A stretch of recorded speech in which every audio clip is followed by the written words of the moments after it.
My Lords, thank you for allowing me to intervene in the gap in this debate. I understand I have to be quick, not least in view of the erudite speeches that have gone before.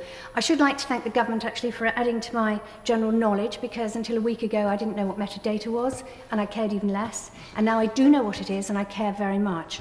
And so I would like to say, on the various parts that we have discussed quite extensively today, on the emergency aspect of this bill, I find it incredibly hard to believe that all those big brains at the Home Office did not see this coming. I simply find it impossible to believe.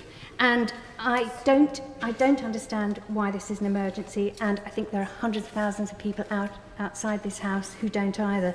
And I also would like to ask, do these regulations actually come in before the summer recess, or will they be delayed until afterwards? Because that, of course, has an impact on whether or not this truly was an emergency.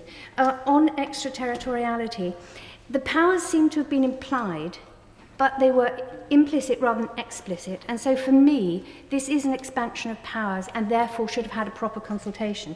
Ducking public consultation is really not part of the democratic process.